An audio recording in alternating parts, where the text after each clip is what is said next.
we have to let the patient know what those benefits are. Okay. Because if we don't, the patient only hears price. Right? Value equals benefits divided by price. So if you have an expensive... One more time. Value equals benefits divided by price. Right.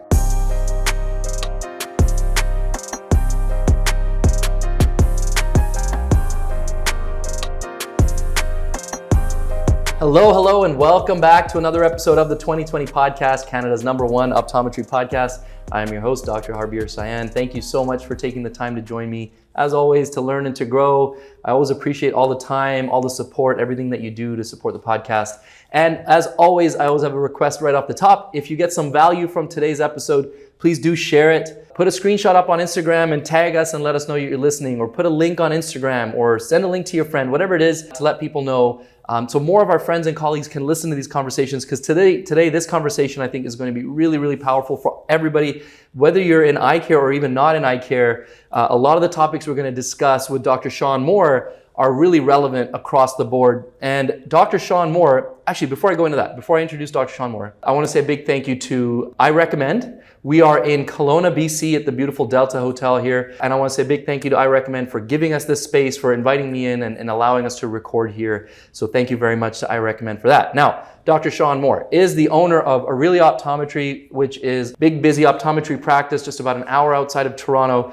He is a consultant and speaker with Alcon. And most importantly for today, he is the author of this amazing book, Full Circle Disruption, which I have read most of. I apologize, Shawn, I haven't quite gotten to the end of it, but I've read most of it and I found super relevant, really approachable, easy to digest, and just something that I'm able to use right away, you know, the topics and the concepts in here. So thank you for writing this. We're going to get into this, but thanks again for being here, man. I appreciate it. Thank you, Harbir. I'm really excited to be here. And again, visiting Kelowna with I Recommend this weekend is just an absolute blast. Yeah, it's beautiful. Yet, you know, I just got in this morning, and everybody's complaining about how bad the weather was yesterday, but today is just gorgeous. Well, and I did that. I went for a walkabout yesterday afternoon when the rain subsided, and I guess it's the typical mountain weather, and I got trapped with a bit more rain. Sure. But that's okay. It's all good. It's part of being on the West Coast, or right? West-ish. You know, you're not quite on the coast, but in the western part of Canada. That's right. Shawn, this is awesome, man. Listen, I want to say thank you also just personally. You know, we've known each other for a handful of years now,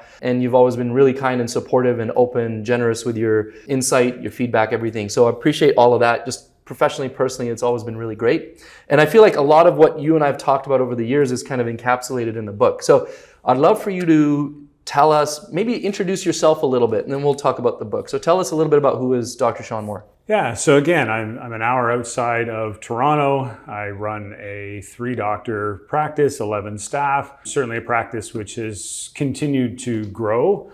We've added specialty clinics. We've got myopia management. We do macular health. I've got a vision therapy clinic. We have a full dry eye clinic. So definitely a busy space. And that's how I like to run optometry. Is I want to practice at the highest level and do everything that I can, you know, that's sort of patient focused and patient centered. I love that. And that's a lot of what you talk about in the book. Absolutely. And you take the concepts of, we'll get into it, patient experience and things like that from your office with sort of real life outside of your office examples and how we can be better at those things. So why don't we talk a little bit about the book, Full Circle Disruption? What was the inspiration, the motivation to write the book? Well, the book actually started probably 5 or 6 years ago. I wrote the first chapter, which is now chapter 3 or 4, about 5 or 6 years ago. And then as life does, it gets busy and you sort of shelve it for a little while. But it was always in the back of my head. One of the things that I love doing is I love speaking, I love educating. And it's not always to my peers. It's not always to optometry. I like speaking outside of optometry as well. Oh, good. So looking at the book, I wanted to create some principles that anybody can use. And these aren't the most complicated principles. It's stuff we've heard before, but I've wrapped it up in a bit of a unique way. Yeah. The audience for the book is not optometry. It's not an optometry book. This is a book about small business ownership. Right. I think that was my ultimate goal. I think as small business owners, we don't get the support always that some of the bigger players may get. Yep. And certainly with some, you know, market forces amongst us and whatever business you're in, how do we stay relevant? How do we compete? How do we deal with the price pressures of lower price, which means decreased margin? How do we fight that? And how do we stay relevant? And how do we keep doors open? Yeah, absolutely. As I was saying off the top, it's not specifically an optometry book. It's a small business book, but of course, majority of our audience is going to be people in eye care. Yeah. And I know you talk about that as far as different players coming into the market, disruptors, maybe people aiming at a certain demographic or budget conscious patients or whatever that might be. Yeah. This is actually a conversation that I've had a few times just very recently, last couple of days, with a student, with a new grad, and coming up and saying, are you afraid of the changes that are happening? Are you worried about what's going on, about these new players in the industry? Some people are so scared and they're basically putting their head in the sand, and other people, are trying to just figure out what to do. And I this whole spectrum and then there's other people who just don't even know what's happening out there. And I think that reading this book is a good way to kind of understand what's happening in the market, and then what we can do consciously, understanding what's happening outside, and then understand what we can do better in our own office. Yeah, I think your point is super valid. We have to understand what's going on outside and what market forces are affecting our practice. Yep.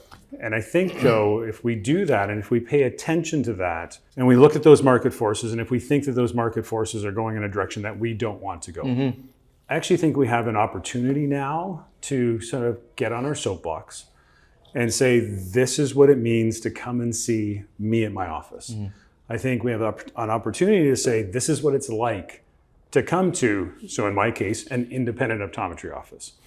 But you can say that across wherever you work. This is what I stand for, and this is what I believe in. So if we let the market forces drive a certain segment of the population down, we don't have to follow that. Yeah, right. We can actually stand firm, stand on our soapbox, make sure we do things right, because we have to do it right to convince the patients to stay. But if we do it right, we can define what we are, probably now more than any other time. Yeah, absolutely. I think that's actually a very good point. And now we understand, I want to get into one of the chapters in the book here as far as, the division of the demographic of some of our patients. And there's going to be, let's say there are these market forces and our patients are hearing them. There's going to be some portion of patients that are going to be more likely to hear that noise and some that are not going to be as likely to hear that noise. And I love this breakdown that you have. So to kind of give a bit of context here, many of us may be familiar with the Pareto principle, the 80-20 rule, right? You divide that a little further into a 10-80-10. And I'd love for you to kind of break down what those percentages are, what types of patients those are, and then what that means to our practice. Yeah, so we have heard of that Pareto principle, which is that 80-20 rule. 80% of the effects come from 20% of the causes. 80% of our profits come from 20% of our patients. 80% of people in sports who win awards are 20% of the players. So it was about 10 or 12 years ago. Can I flip that? Does it also mean 80% of your problems come from 20% of your patients? Or usually, I think, right? Okay, I would agree with that for sure. Yeah. Sanjay Nath is a keynote speaker that I saw 10 or 12 years ago, and the 10-80-10 principle is his. And really what I took from him was, he said, the top 10% are going to stay with you no matter what. They're loyal to their doctor, they're loyal to the owner, whatever business you're in. The middle 80% you got to take care of and treat them really well to have them stay. And then there's that bottom 10% who really aren't really interested in doing business with you. And if you focus on that bottom 10% with your marketing and your energy, you're going to go crazy because you're not going to win. You're not going to get an ROI out of that. Right. And I looked at that and I really liked that, but I thought it was a little bit more complex than that.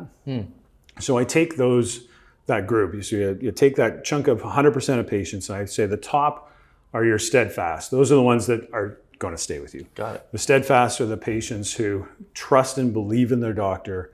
They trust what you say. They're going to stay with you. They're going to come to you for eye exams. They're going to come to you for specialty treatments, and they're going to buy product from you. Yeah. Underneath that are the trusting. So the trusting are kind of the same as the steadfast, but it takes a little bit less to anger them or to make them not want to do business. So, you want to create a great experience every time. So with the steadfast, you can not do that once, twice, maybe 3 times.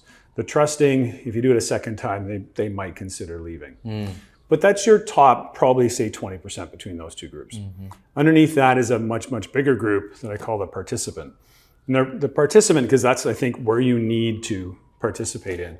You need to understand what they want. You need to give them great product. You need to give them great service. You need to give them a great experience. You need to educate them on what you do and why you do it. You have to do that every time. Because if you don't, they may go elsewhere, because that's the group that's just starting to listen to your competitors. Right. That's the group that heard the ad on the radio on the way in. And we want to be able to take care of them. And if you do everything right with them, they're going to stay. Underneath that, you've got the distracted. They're really listening to other people. You have to be perfect on the day to keep them. Or if you educate them and they leave, what you have left them with, it better be perfect so they come back. And then the bottom group is the disengaged. And that's the bottom 10%. They're the ones that are coming into your office. They might just be coming for an eye exam, which for them might just simply be a refraction, and they're loyal elsewhere for product purchases. The middle section, that participant, is the one you need to focus on. And you need to listen to both sides. So in lots of business talks that I've been to, they talk about creating your perfect patient avatar. What does your perfect patient look like? And then you should market to that perfect patient all the time. My concern is if you do that, you're marketing to the top 20%. You're marketing to the steadfast. You're marketing to the super loyal. And you may be missing some opportunities to protect your practice. So if you market to the participant, and if they're your avatar, if they're your perfect patient, yes, you're going to build in the type of patient they are, the demographics, what products they purchase, but it also forces you to look at the other side. What are they hearing? What marketing is going towards them? What disruptors might be in the marketplace that are after them as well? And if you can pay attention to the perfect patient from the purchasing side, plus pay attention to what they're hearing on the other side that might be drawing them from your practice, I think you're going to protect your practice because you know what's going on from both sides. Should we be disappointed if we don't get to keep all of those participants? Well, certainly the goal is to keep all of them. All of them. Is that a realistic goal? Probably not. Okay. Right? So I think that in that participant, it is a continuum. Right. The top end of the participants are going to stay, and maybe you have one or two times where you cannot be perfect. Yeah. And the bottom end of the participants, they want everything to be perfect, but they're almost the distracted. They're almost wanting to leave, right? But if you take care of the participant, if you focus there, you're going to keep the participant, you're going to keep the trusting, you're going to keep the steadfast. You might convert some of the distracted, but I think we got to not micromanage that group either. So if you lose one or two a week, a month, know that you're doing everything right to keep everything good. And that's where you have to understand your business and your metrics and and for us, capture rates and revenue per patient. Right. And make sure those are staying strong. So staying strong or growing. To make sure you're looking at the right people. Right. Yeah, not getting too caught up in the one person that left versus the big picture of we're growing, we're maintaining, or not maintaining, but growing. We're growing the patient base that we want to have. That's right. And it is a patient base, and our team, and sometimes our doctors, and sometimes our owners, we like to sort of hyper focus on the ones we lost. Yeah. Well, we are loss averse most of the time, right? Absolutely. We get more pain from loss than from our successes and gains. For sure. When we're doing that, let's say we're working on that participant group there, the middle chunk of that continuum. We want to know what's the other side of it. How can we, what they're hearing, in other words, what's the other marketing they may be hearing? What are the other competitors they may be hearing from? What can we do to make sure we don't get caught up in that? And hearing, wow, discounted sales, lower price, the barrage of marketing that likely our patients are facing. How can we make sure that we are not getting wrapped up in that and starting to discount ourselves or devalue ourselves in that race? Right. And you'll see a lot of people sort of chasing that marketing and chasing that marketplace where it might be taking you down. And that's where I came up with the idea of the title is Full Circle Disruption. And Full Circle Disruption is really about focusing on the three key pillars of success. Yes. So for me, those pillars are having great quality product, wrapping that in good service. A new pillar, I think, is impact, where you can show that either your office or the products have social awareness, social impact. You support charity work. You can have environmental impact, where the product is made in a more environmental way. So I think you can wrap those three things. If you wrap those three things in, so quality, service, and impact, you're going to elevate what you're providing. Right? Making sure you're describing that to the patient so you can describe what they're getting, why they're getting it, describe their benefits so that they can sort of do that value proposition and say, okay, they're giving me these things. It does this for me. It's worth it. So if we can sort of elevate that part of our practice, we're going to hold strong against having to chase product quality down because that's where the pricing is down. So my fear is small businesses are not going to get the training that they need to understand that you can stand your ground. But to stand your ground, you have to be really good and really pay attention to it. And if you don't pay attention to it, then maybe you start to chase down. You Right. chase down quality down, and you chase the product down, which may leave you vulnerable for your practice to not do so well, which may leave you vulnerable to looking at options in the future for a sale to an entity that maybe you didn't want to in the past if you were wanting to stay. So in my case, if I wanted to stay independent, but my practice is chasing down, my revenue per patient is chasing down because I'm worried about the marketing, and I'm worried about the quality going down. If I start to chase that down, I can't run the practice I need to. Yeah. So then all of a sudden I'm looking at exit strategies that I may not have looked at in the past. Right. So if you hold everything strong and wrap quality, service, and impact into an experience, you keep your patients because you're providing an experience that no one else can provide. I love that. So the impact thing I think is huge. I want to get back to the word experience. I think that's a very key term right now. But impact, I think, is very underrated. And from what I've been doing research as far as on the marketing side or in retail in general, it seems like that's becoming, maybe with a generational change or whatever, impact is becoming more and more important than it once was. Well, absolutely. And I think if you have product available that has impact, so if you can say you have a pair of glasses that are made in an environmentally sustainable way, some patients, that's all they need to know, is they're going to be drawn to that, and that's their story, and they're going to stick with that frame line. For some people, if they have two frame choices that, from a cosmetic standpoint, they love them both. They both look beautiful. Then you tell the story on one, and the other one doesn't have a story. Most of the time, that impact, that environmental impact, the social impact, is going to sway that. Yep. But what's important is it doesn't just sway the impact on the product. That impact then relates to your practice. You're the practice that was purchased exactly at.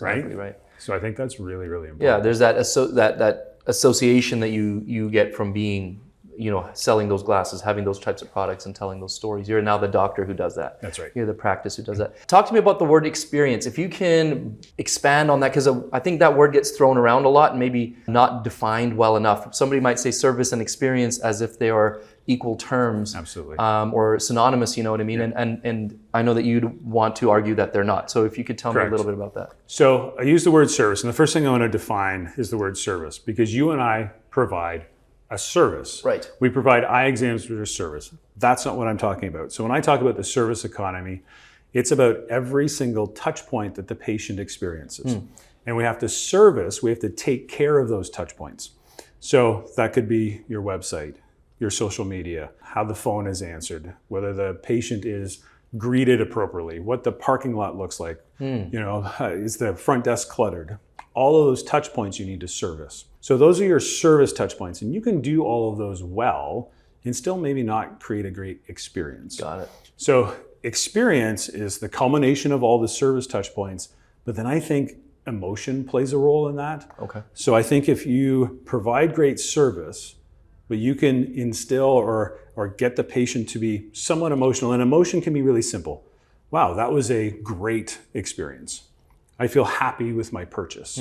Right? We don't need tears of joy, and we certainly don't want the loudness of anger, right? Because that emotion can flip you the other side. So we don't want to go there. But take care of the patient through all of the service touch points, add them all up, add emotion, that's experience. Got you. Maybe I'm mistaken. Do you have an equation in here that is to that effect? I do. Okay, that's why I was like, I swear I've seen that. Yeah, okay. Absolutely. That's excellent. So you take all the service touch points plus emotion, and that's experience. On that note of service plus emotion equals experience, you've given a few really good, relatable, like I was saying, examples in the book about your own experiences. And one of them is the shoes. Yes. So I would like, if you can, because are these... All right, so these are... You're going to have to hold them up, Shawn, if you can. Them. Hold on. Okay, so if we can get that... There we go. I think we could probably get that. You might have to hold it. You're a tall guy. You could probably... Right, so we'll get them up there. Look at these. So there we go. There we go. So these, so I talk about that experience. So these shoes are by a Canadian designer. His name is John Fluvog. I recommend people who are listening, they will know Joyce Van Royen. She is the reason why I probably have 10 pairs of Fluvogs. Wow. Yeah. And I tell the story. So we're in downtown Vancouver at a conference. This is probably 7, 8, 9 years ago. Yeah. And we had a little break. And Joyce says, let's go to the Fluvog store. That's awesome. And I've never been in the store before. Is it the one in Gastown? It's a big one. It's like multiple levels. No, this one was on, I don't remember the street. Okay. But it's moved. So it was there. It's no longer there. It's in Kitsilano now. Oh, okay. So they moved it. But anyway, so I walk in. I don't own any Fluvogs at this time. I'm like a brown and black shoe guy. Yeah. So I walk in and I open the door. And for those of you old enough to remember the movie Who Framed Roger Rabbit? Oh yeah. Right? So it's live action and cartoon mixed. Well, here I was entering the cartoon world. So it's big, it's bright, it's bold, it's colorful, it's fun. You know, the sales associates have a great time at their job.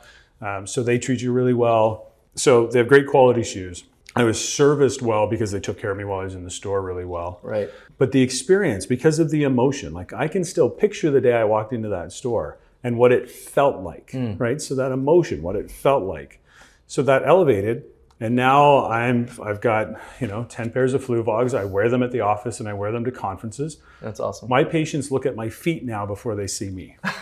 What are you wearing? What are you wearing today? What are you wearing today? I love that. And it's super fun. And that's all because they wrapped up some emotion into that experience equation. Love that. Yeah. That's incredible. That's a perfect example of that equation that you shared. I have not literally, I've walked by the Fluvog store in Gaston. I've literally never set foot, and now I'm afraid to. Initially I hadn't because I was like, I don't think I'll buy anything, but now I'm afraid to because I'm gonna end up with many thousands of dollars worth of shoes. Well, and it can get there for sure. I started off with this blue pair, which at the time was quite vibrant for me, and now I've got multiple green pairs and an orange pair and purple pair. Amazing.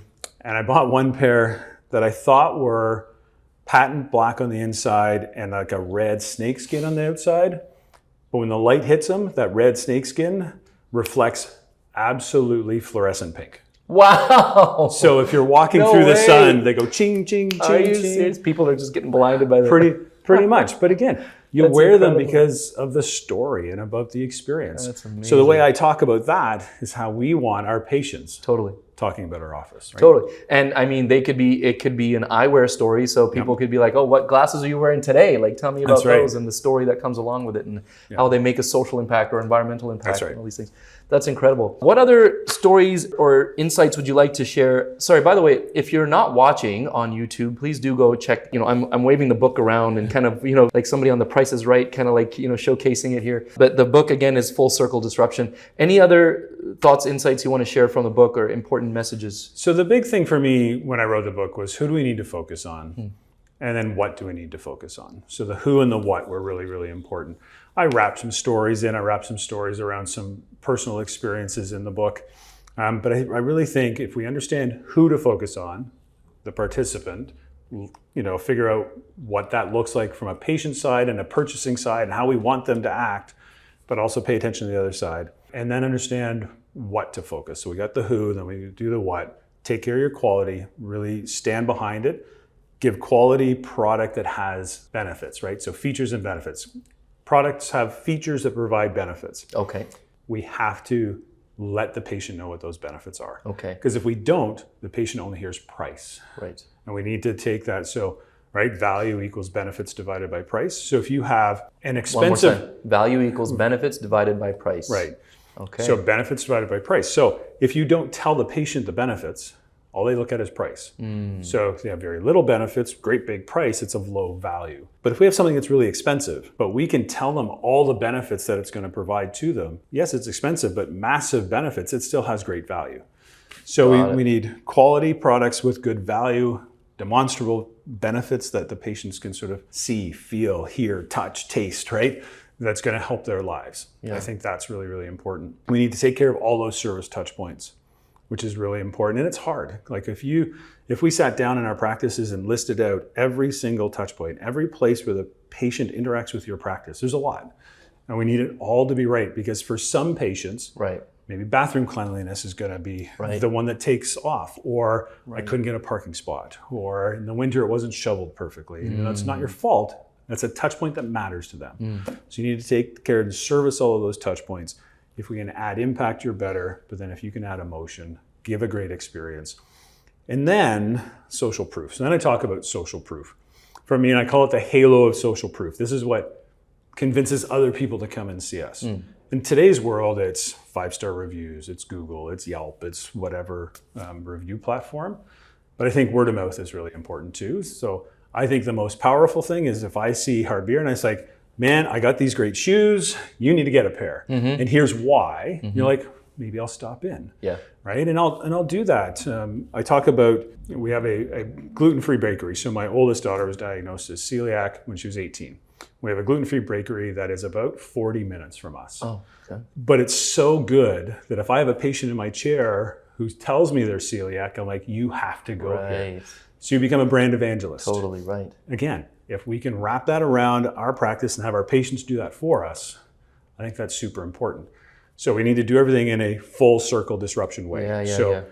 We can disrupt the disruptors who are looking at low market, who are doing things to drive pricing down. If we wrap everything around full circle, I think we can survive. I love that. That's excellent. Thank you for the halo of social proof is so important. I feel like that's how so many of us, myself included, make decisions day to day. Right. You know, what did my friend wear? What's on Instagram? What are the Google reviews saying? All these things matter to us when we're making our decisions. Something you said there about, and actually the flu vlogs reminded me of this. It's a book called Love Marks. Have you heard of Love Marks? I have not. Okay, so it's not like a dirty kind of love mark. It's it's a branding marketing thing. I can't remember the name of the author, but he was formerly CEO of Saatchi & Saatchi, which is like a big global marketing firm. And the idea of that is like, you know, we talk about wanting to be a recognizable brand or something that our customers or our patients want to go see. But there's a whole different category, which is that people call like a love mark. Like they love so much that they will go become evangelists. They'll go get a Harley Davidson tattoo. They'll line up outside the Apple store, right? They'll go spend exorbitant amount of money for Jordans or whatever. These are love marks. Gotcha. And like that kind of, I feel like is relevant to what you're saying. That would be like that ultimate expression of word of mouth, that ultimate expression of social proof, right? Yeah, absolutely.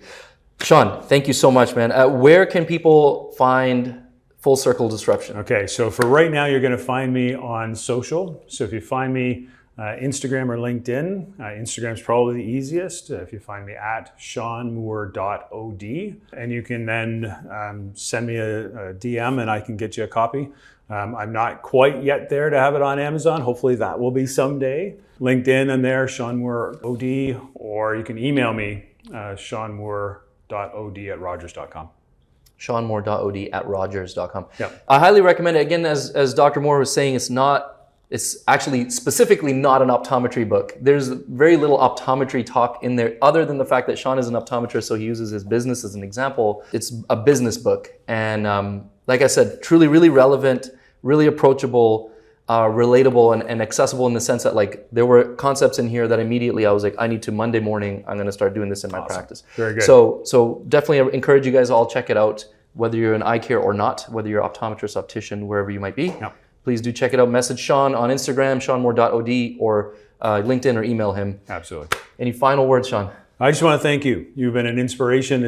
I'm super excited to be here. Love what you're doing. We've known each other for a little bit. We met at it was at a meeting down in Fort Worth. That's right. You were just telling me you were down there again, right? Certainly instant friends. So appreciate you and everything you do. Thanks very much, man. I appreciate it. Thank you very much for this. Yes. Thanks for all your support over the years. Thank you, everybody who's watching and listening to the 2020 podcast, Canada's #1 optometry podcast. I'll see you guys in the next episode.